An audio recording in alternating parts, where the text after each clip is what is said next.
보험. 우리 모두 어렸을 때부터 동경해오던 것이죠. 저는 어렸을 때 그리고 지금도 반지의 제왕을 자주 보는데요. 절대 반지를 없애기 위한 모험을 떠나면서 한낱 호빗에 불과한 프로도와 샘이 강해지는 모습을 보며 정말 재밌게 봤습니다. 그런데 혹시 현실 중국에서도 반지 원주왕대 뺨 때리는 모험왕이 있다는 사실 알고 계신가요? 오늘은 중국의 모험왕 장건에 대해서 검색해 보겠습니다. 지금 바로 검색해 보시죠.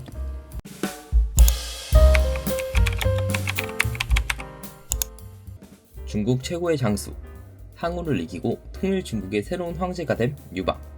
유방이 세운 한나라는 오랜 기간 북방의 흉노족, 유방의 황후였던 여황후, 여치의 폭정에 시달리고 있었습니다. 이 폭정은 유씨와 공신들의 반정으로 막을 내리게 되고 한 문제와 한 경제의 훌륭한 정치로 전성기를 향해 달려나가고 있었죠. 이 전성기의 최고점을 이어받은 황제가 있었으니 바로 한무제입니다. 한무제는 한 문제와 한 경제가 착실히 닦아놓은 전성기로 향하는 길을 전력 질주하기 시작했습니다. 위청, 이광, 곽거병 등의 명장들을 파견, 그리고 기원전이라고는 생각하기 힘든 30만 대군을 동원, 오랜 기간 한나라를 괴롭혀온 흉노족을 말 그대로 개박살내버리고 우리나라의 고조선을 정복하는 등 엄청난 영토확장을 하고 있었죠. 이쯤 한무제는 고민했습니다.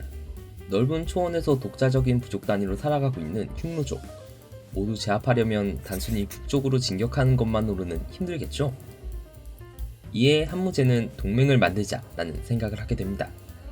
그런데 이 동맹, 찾기가 쉽지 않죠? 흉노족을 함께 공격할 수 있을 정도로 제법 강해야 하고 또 흉노족에게 원한도 가지고 있어야 합니다.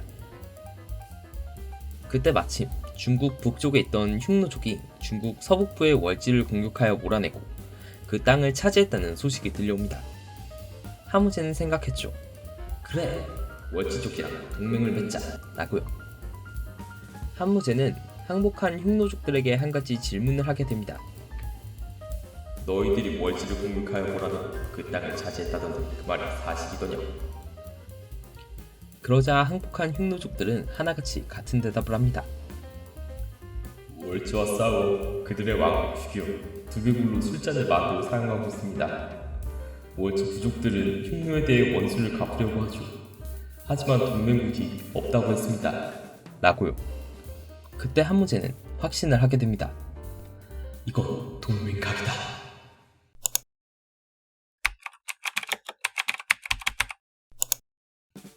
그런데 아까 말했죠? 중국의 북부와 서북부는 모두 흉노족의 땅이 되었다고요. 그 말은 월지의 땅으로 가려면 흉노족의 영토를 지나가야 한다는 뜻이었습니다.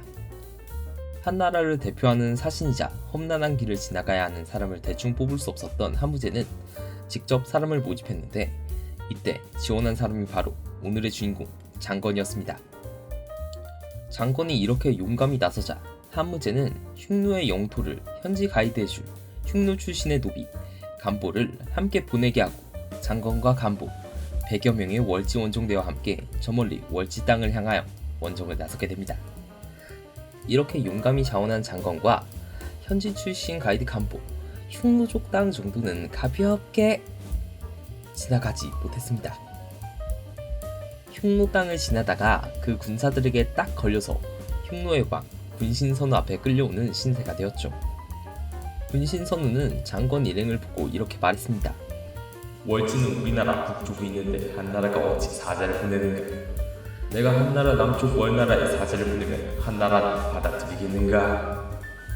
즉, 월지는 우리 북쪽에 있는데 왜 니들이 사자를 보내? 우리도 니들 한나라 남쪽에 있는 베트남에 사신 보내면 그거 인정해 줄 거야? 라는 뜻인 거죠. 군신선우의 완벽한 논리에 꿀먹은 벙어리가 되어버린 장건은 아무 말도 하지 못하게 됩니다. 빼박 죽게 생긴 장건. 하지만 군신선우는 장건을 죽이지 않고 대신 흉노의 땅에서 살도록 했습니다. 억지로 흉노 땅에서 살게 된 장건. 흉노족 여인과 함께 살며 아들까지 만들고 살아가고 있었지만 탈출의 기회를 끝까지 엿보고 있었습니다. 장건이 흉노와 지낸 지 오래되다 보니 감시도 약해지고 마음대로 흉노 땅을 오갈 수 있게 되었죠. 이때를 틈타 장건은 가족들, 간보와 함께 흉노 땅을 탈출하게 됩니다.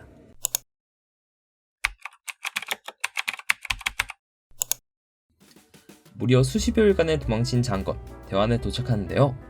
대환은 지금의 키르기스스탄 지역 페르가나 지방이었습니다. 중국 땅에서 머나먼 중앙아시아까지 도착한 장건. 다행히 대환의 왕은 한나라가 매우 강하고 부유한 나라라는 소문을 들었기에 한나라와 무역을 하고 싶어 했습니다. 어디로 가려는가? 장건은 저는 한나라의 사자입니다. 저를 월지구까지 보내주십시오. 제가 사자의 임무를 다한다면 한나라가 왕께 주는 재물은 많을 것입니다. 대환의 왕, 장건의 말을 믿고 말과 통역원까지 붙여주게 됩니다. 대환 왕의 도움으로 장건은 강거에 도착. 그 뒤 강거의 왕은 장건을 월지로 보내주며 장건은 드디어 월지의 땅에 도착하게 됩니다. 그런데 막상 도착한 월지, 생각과는 너무 달랐습니다.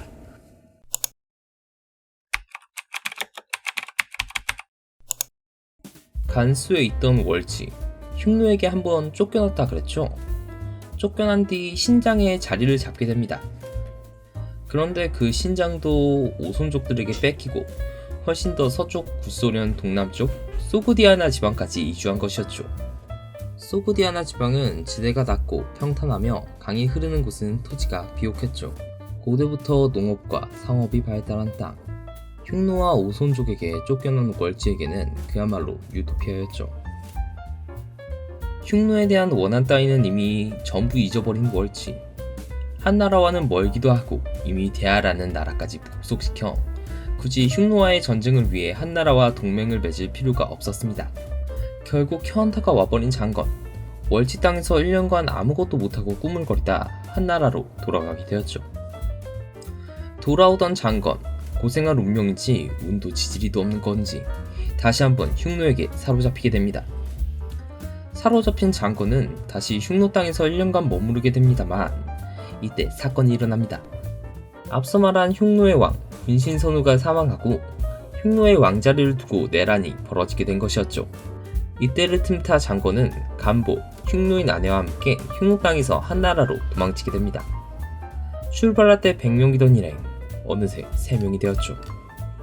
배가 고프면 활을 잘 쏘는 간보가 사냥을 해 식량을 해결, 결국 한나라에 도착하게 됩니다. 그동안 몇 년 동안이나 소식이 없어 죽은 줄로만 알았던 장건. 임무를 완수하지는 못했지만 위풍당당하게 돌아옵니다. 황제를 포함한 전 대신이 대성통곡을 하며 장건의 귀환을 축하했고, 장건은 후에 흉노 땅에서 2년간 살았던 짬밥을 살려 흉노 땅을 정벌하는 장군이 되게 됩니다.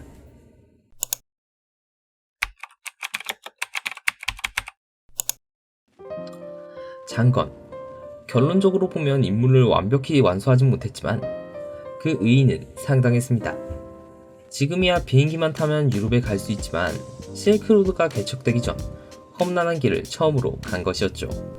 또 머나먼 월지 땅에서 유럽 대륙의 흔적을 발견함으로써 처음으로 동양과 서양의 접촉이 일어나게 됩니다. 굳이 장건이 아니었어도 언젠가는 서양과 접촉했을 동양이지만 장건이 그것을 몇십 년이나 앞당긴 것이죠.